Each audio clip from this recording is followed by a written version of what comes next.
Welcome to the Thinking Stack. Okay, let's just get real right off the bat. Let's do it. Picture this. Buddha walks into a Lululemon. Seriously. He's surrounded by like $300 yoga pants, maybe these $5,000 find yourself retreats, led by someone, whose big spiritual moment happened on a gap year trip. Ubud, probably. Right, Ubed. Yeah. You just know he'd be looking around thinking,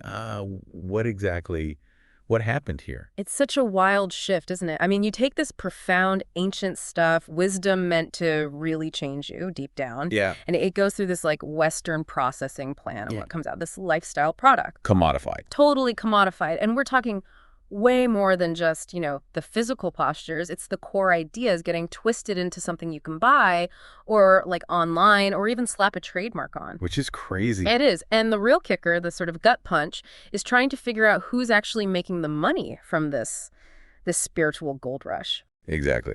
So that's our mission today. We're diving headfirst into this, well, let's call it spiritual capitalism, this whole hazy, incense-filled world. No holding back. Nope, no gentle intros, no fluffy stuff.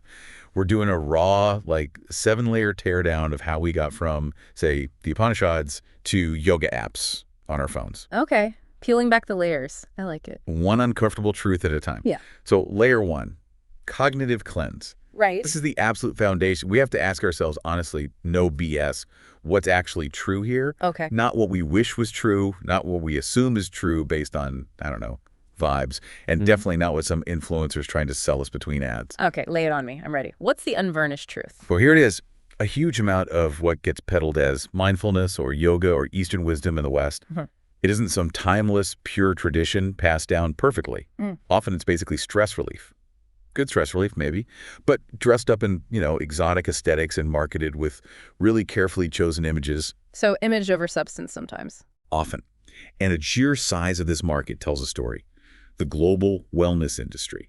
$6.3 trillion in 2023. Wow. 6.3 trillion. And projected to hit, get this, $9 trillion by 2028. That's massive. That's bigger than the GDP of many countries. Exactly. And yoga and mindfulness, they're enormous chunks of that pie, monetized in ways that, let's just say the original teachers might not even recognize. So when I, go to my yoga class or use a meditation app, am I participating in something that's fundamentally diluted? Is my investment sort of misplaced? Not necessarily entirely fake, but yes, significantly diluted. Yeah. And definitely strategically rebranded. You ever hear of Ronald Purser's term, McMindfulness? Vaguely, yeah. Like fast food mindfulness. Pretty much. It nails how mindfulness, which has this potential for real ethical insight, maybe even, liberation. Right, the deep stuff. It often gets stripped down, repackaged, turned into a tool just to boost employee productivity or help people cope with stress without questioning the systems causing the stress. Ah, okay, so it's about making you a calmer, more efficient worker bee. Exactly. Within systems that might still be, frankly, pretty awful. It's like putting a Band-Aid on a really deep wound and calling it surgery. Ouch. Yeah, that's a powerful analogy. So the focus shifts. It's less about inner awakening and more about external performance. You got it. Less questioning the system, more becoming a slightly less stressed cog within it. Okay. And yoga. What about yoga? Is it the same story? Very similar dynamics. Listen to Dr. Andrea Jain. She puts it bluntly. What we call yoga today is a modern invention. Modern, really? Shaped more by colonial history and Western fitness culture than ancient Vedic spirituality. Think about that. Colonial history, Western fitness culture. So not thousands of years old in its current form. Not the way most people practice it in the West, no. And Mark Singleton's research, it really highlights how much influence Western gymnastics had on the postures, the asanas we do today. Gymnastics. Yeah, it's fascinating. So what many people are doing isn't directly from ancient texts. It's more like a 20th century creation, influenced by physical culture trends, and then marketed back to us with this exotic ancient vibe. Wow. Okay, so it's yoga-themed consumerism almost. That's a great way to put it. Yeah. Tailored for us, our bodies, our anxieties. We're buying the idea of ancient wisdom, the feeling of it, not always the challenging reality. Like buying a vintage t-shirt that was made last month. Exactly. So the core insight for this layer, the wellness industry isn't really selling enlightenment. It's selling the illusion of control, maybe peace, all nicely sanitized and, sadly, often cut off from its original soul. Right. Stripped down for easy consumption. Okay, let's wade into murkier waters, layer 2. moral intelligence. Uh-oh. Here come the ethics. Yeah. The big question here is, what's the right thing to do here now for everyone involved? This is where it gets sticky. Because it's not just about whether I feel good, right? It's about the whole picture. Who benefits? Who gets hurt? Maybe unintentionally. Exactly. There's a huge difference, a massive gap between respectful cultural exchange, like a genuine two-way street. Where ideas flow back and forth. Right. And what we often see, which feels more like cultural extraction, like a one-way mining operation. And honestly, that ethical line feels like it was crossed a long, long time ago. How so? What's the evidence for that extraction? Look at the power dynamics. The money. You have, let's be honest, predominantly white Western influencers making fortunes. They're selling their take on Tantra, leading pricey ayahuasca retreats. Okay. Yeah, I see that online all the time. Meanwhile, the actual lineage holders, the people in India, Nepal, South America, who've dedicated their lives to these traditions. The source communities? Yeah, they often struggle. They struggle for funding, for recognition. Sometimes they can't even get visas to teach in the West or lack the platform. It's a massive asymmetry of power and profit. So the originators get sidelined while others cash in. It's a familiar pattern, unfortunately. It feels like it echoes older colonial dynamics. It absolutely does. Srina Gandhi pulls no punches. She calls it spiritual colonization. Wow. Strong words. But think about it. Our Western approach often romanticizes the ancient wisdom part, Right, the exotic appeal. while conveniently ignoring or even erasing the living traditions and the actual brown and indigenous bodies who've carried them for centuries. Who gets called a guru in the West? Usually someone photogenic with good marketing. Exactly. It's often the person with the slick Instagram feed, the right branding, not necessarily someone with decades of hardcore training in a specific lineage.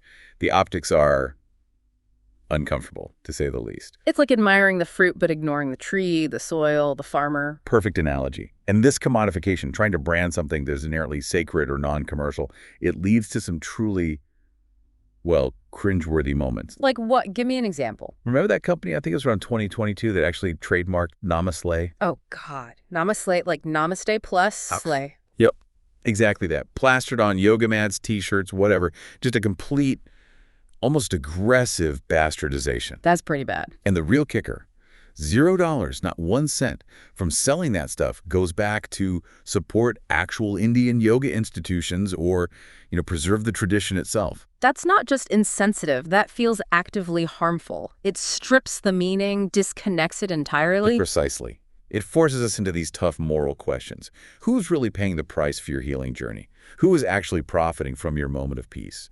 Yeah. The point here isn't just finger-pointing, it's about accountability. And it feels like the wellness industry has, by and large, managed to avoid that conversation. Okay. So accountability is the core of this moral layer. Definitely. All right, brace yourself for layer 3, systemic foresight. Okay, looking ahead now, the ripple effects. Exactly. We're asking what happens next and to whom. What are the long-term consequences of all this commodification and dilution? Because these actions have downstream effects, impacting the traditions themselves, how future generations understand them. For sure. And this cultural erasure we talked about. It's not just some accidental side effect. In many ways, it's kind of baked into the business model. How so? Think about algorithms. TikTok, Instagram. They're designed for simplicity, right? Quick hits, visually appealing stuff. Often, let's face it, westernized aesthetics get pushed to the top. Yeah, short, catchy content wins. So where does that leave deep, nuanced teachings? Teachings that need time, context, maybe some quiet reflection, they get buried, ground out by an avalanche of bite-sized spiritual hacks and pretty pictures that are ultimately superficial. The attention economy strikes again. Depth loses out to clicks and likes. Absolutely. The very platforms that can maybe democratize access are actually filtering everything through this lens of, like, Western convenience and brevity. A central context just vanishes. Okay, so algorithmic bias is one systemic issue. What else? Well, there's also a kind of Western gatekeeping that happens within the industry itself. Think about big wellness festivals, fancy retreat centers, even book publishers. Right. Often, whether they mean to or not, they end up marginalizing or excluding Eastern teachers. Maybe it's language barriers, maybe someone doesn't fit the brand, maybe they're seen as less marketable to a Western crowd. So the people curating the wellness experience often filter out the less familiar, potentially more authentic voices. It certainly seems that way. And the long-term effect, it's worrying. This constant commodification leads to a, well, A flattening of meaning. Flatten. Yeah. Future generations might genuinely think Tantra is just about trendy sex workshops or karma is just a motivational quote on a mug. Yeah. They lose the connection to the incredibly rich, complex philosophical and spiritual systems behind those words. We risk losing the actual transformative power, trading it for sound bites. That's the fear, turning this incredibly rich tapestry into like a faded photocopy. Wow. Is there data on this preference for the filtered version? Actually, yes. There was a study on yoga tourism. It found that many Westerners going to India looking for spiritual experiences often ended up preferring Western-run yoga centers. Even in India. Why? They cited things like comfort, cultural compatibility. Basically, even when they went to the source, they often still wanted it through the Western filter, something familiar. That's revealing and kind of sad. It is. So the core insight for this layer is pretty stark. The easier spiritual knowledge becomes to consume as content, the less likely it is to survive as actual transformative wisdom. It just becomes an echo. A hollow echo. Okay, that's heavy. What's layer 4? Layer 4 turns the camera around, points it inward. Embodied insight. Ah, self-reflection time. Big time. The question is, what am I fundamentally wired for? Biologically, psychologically, and how does that wiring mess with my perception of all this? Okay, so looking at our own human tendencies, biases, how they make us maybe susceptible to this commodified spirituality. You nailed it. Hmm? Because let's be honest, as humans, we're often wired for pleasure, right? For status, for feeling certain and in control. We're not necessarily wired to embrace discomfort or do the really hard, messy work of genuine change. We like shortcuts. We like feeling good. Exactly. And the wellness industry, it's become brilliant at tapping into that wiring. Think about meditation apps. They gamify it, don't they? Streaks, badges, points. Yeah, that little dopamine hit when you complete a session. Right. But that little neurochemical buzz isn't the same as Thyana, true meditative absorption. It's just a digital reward signal. So we might be confusing checking a box or getting points with actual inner work, mistaking engagement for growth. It's a real risk. Or think about practices like breath work or even yoga. They absolutely can be pathways to healing, unlocking stuff in the body, but There's a but. there's a but. Yeah. When they're used mainly as escapism or without proper guidance, without integration, without understanding the principles, they can actually end up just suppressing trauma, pushing it down further, not releasing it. Like putting a lid on a boiling pot instead of turning down the heat. Exactly. It leads to what I kind of think of as the fast spirituality effect. It goes like this. My body feels relaxed for a moment, so my ego decides, aha, I must be enlightened. Right. Mistaking a temporary physiological shift, calm, maybe euphoria for some deep spiritual breakthrough. Totally. It completely bypasses the sustained effort that real transformation requires. The kind that actually rewires your brain. So that weekend retreat promising instant nirvana, probably not going to magically fix decades of ingrained habits and beliefs. Shocker. Right. Who knew? But the marketing is so seductive. Real transformation, the kind that sticks, that changes how you fundamentally are, that needs neuroplasticity. And that comes from consistent, often difficult, embodied practice over time, not a quick fix download. Okay. So the insight here is about our own wiring. Yeah. The crucial insight is, our bodies crave peace, sure, but our egos, they often crave power, status, feeling special, and a lot of westernized spirituality is very good at selling the ego stuff, just dressed up in the language of peace. Selling power disguised as peace. That's sneaky. It is. Okay, layer 5, human-centered design. Human-centered design, like product design. Sort of, but applied to us. The question is, how do real people actually behave, feel, and importantly, how do they sometimes resist this stuff? Right, because the marketing always shows this idealized, perfect, serene, spiritual seeker, right? But that's probably not most people's reality. Not even close. Let's be brutally honest again. Most people don't actually want the difficult path of enlightenment. What do they want? Relief. Relief from stress, from anxiety, from the general discomfort of being human, and relief. That's a much easier sell than, ego death or years of disciplined practice. Makes sense. People want to feel better now. Exactly. And that taps into what psychologists call effort aversion. We naturally lean toward solutions that promise big results for minimal effort, quick fixes. Hence the popularity of the apps, the weekend workshops, the easy-to-digest online courses. Yep. They offer the feeling of progress without too much friction. It's like spiritual fast food, convenient, instantly gratifying, maybe tastes good for a second. But ultimately lacks real substance. Yeah, and then there's this other huge factor. Identity consumption. Identity consumption. Buying an identity. Kind of. Buying the stuff, the crystals, the mala beads probably made in a factory somewhere, the fancy yoga gear, the app subscription, it becomes a shortcut. A way to signal, I'm spiritual, I'm conscious, I'm evolved. Without necessarily doing the deep inner work that might actually lead to being more conscious or evolved. Precisely. It's signaling. Someone put it perfectly. Yoga isn't just a practice anymore, it's a lifestyle. It's how I signal that I'm healthy, ethical, evolved. It becomes performative. The outfit, the accessories might even matter more than the actual state of mind during the practice. Sadly, yeah, you see that a lot. And look at the contrast. You've got these $300 yoga pants marketed as tools for empowerment, while actual basic spiritual education in the places these practices came from is often desperately underfunded, inaccessible. The mindful consumer is still a consumer, just maybe with a more aesthetically pleasing, ethically branded shopping list. Ooh, that's uncomfortable. It is. So the core insight here is uncomfortable too. A lot of us don't really want the raw truth. We prefer a palatable story, something that makes us feel like we're growing without demanding real, fundamental change. We want the feeling without the friction. You got it. Okay, nearly there. Layer 6, risk and resilience. Okay, this sounds like looking at the downsides, the fragility. Exactly. The sobering question is, what if we're fundamentally wrong about all this? What if the world shifts unexpectedly? What are the potential dangers, and how fragile is this whole commodified spiritual system? Because if it's built on trends and dilution, maybe it's not very robust. That's the worry. When you reduce profound practices to trends, they become inherently fragile. And when you rip wisdom out of its context, strip it of its depth, it doesn't tend to travel well or withstand shocks. Makes sense. What kind of shocks or risks are we talking about?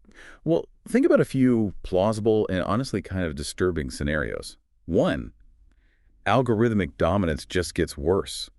Social media further pushes out authentic voices, prioritizing even shallower content. Real understanding just keeps eroding. Okay, the echo chamber gets louder and dumber. Pretty much. 2, you could see a real political or social backlash. Cultures whose wisdom has been appropriated, commercialized, sometimes even mocked, they might push back hard. Right, a kind of decolonizing pushback. Could be. And 3, this one's a bit sci-fi, but getting closer, AI. Artificial intelligence is already generating basic spiritual advice. Imagine AI gurus becoming common. AI gurus, seriously. Replacing even the human influencers. It's not impossible. It's the ultimate commodification, right? Removing even the flawed human element, replacing it with code. It can extinguish whatever soul is left. That's bleak. Are there deeper risks beyond those scenarios? Oh yeah. The erosion of lineage. That's huge. Real wisdom is often passed down person to person over time. When that chain is broken by commercialization and superficiality, the wisdom itself is endangered. It could die out. Lost knowledge. Exactly. And also, this relentless focus on feeling good as the main goal. It trains people to think temporary comfort equals being a good or evolved person. That's a dangerous delusion when you face real-world crises or complex ethical choices. Feeling good doesn't automatically make you do good. Right. Big difference. So the stark insight here, you can try to trademark namaste, but you absolutely cannot trademark transcendence. And in the process of trying to commercialize the sacred, you might just destroy the very conditions that allow genuine spiritual depth to exist. You kill the ecosystem. Okay. Wow. So after all that, what do we do? That must be the last layer. Exactly. Layer 7. Excel. Execution engine. The bottom line question. So what the hell do we actually do about all of this? What are the practical steps? Okay. Moving from diagnosis to action. What can individuals, maybe even the industry, actually do differently? It's not about easy fixes, like we said. It's about fundamental shifts. First, platform and pay authentic teachers. Seek out, amplify, and financially support Eastern teachers, scholars, lineage holders. Don't just consume their wisdom for free. Recognize its value. Help preserve it. So move beyond free content consumption to actual support and compensation. Yeah. Okay, what else? If you're creating anything in this space, apps, retreats, classes, design with integrity, real ethical and cultural integrity. Don't just strip mind practices for profit. Do the hard work of understanding and integrating the history, the context, the lineage. Build respect into the business model, essentially. Yes, and for us as consumers, cultivate consumer integrity. Don't just feel good about buying the spiritual product. Actually learn about where it comes from. What does that symbol mean? What's the history of this chant? And give back. Support the communities, the monasteries, the schools that have kept these traditions alive. Honor what you take by giving back directly. So active learning and reciprocity, not just passive consumption. Exactly. And maybe the biggest shift, to actively try to rewild our understanding, go beyond the algorithms, beyond the slick branding, beyond the watered down Western takes. Why do you see that? Engage with primary sources if you can. Maybe explore learning some original languages. Seek out teachers who are deeply rooted in their traditions, not just those who are popular online. Decolonize our own minds about what spirituality is and where it comes from. It sounds like a call for a much deeper, more respectful, and more reciprocal engagement, moving away from being just a consumer. Absolutely. Because the core truth, maybe the most uncomfortable one, is this. Real spirituality. It's not a product you add to your cart. It's a path. A path you have to earn through dedication, through respect, through actually showing up and doing the work, not just buying the gear. A path earned, not bought. Precisely. Yeah. So let's just sum this up, be crystal clear. The West didn't just politely borrow Eastern wisdom. No. It often aggressively commodified it, slapped trademarks on sacred words, and then the sheer nerve sold it back, sometimes even to the East, at a massive markup. That's the definition of spiritual gentrification right there. Couldn't have said it better. Yeah. But here's the thing we have to remember. Genuine wisdom, it doesn't really care about profit margins. It doesn't chase likes or go viral. Exactly. It endures through reverence, through deep respect for its source, its carriers, not through quarterly earnings reports. So maybe the next time we reach for that incense stick or unroll the yoga mat or open that meditation app, Yeah, maybe we should just pause just for a second and ask ourselves. am I truly trying to honor the source of this? Or am I just kind of blindly buying into the vibe? The latest, nicely packaged, easy-to-swallow version. A question worth sitting with. Definitely. This has been The Thinking Stack. Look, we're not here to make everyone feel comfortable. We're here to provoke some honest thinking. If this resonated, maybe share it. If it made you feel a bit uneasy. Good. Sit with that. Examine why. That's where the real learning happens. Until next time. Stay sharp, stay sacred. And yeah, stay ruthlessly honest with yourselves.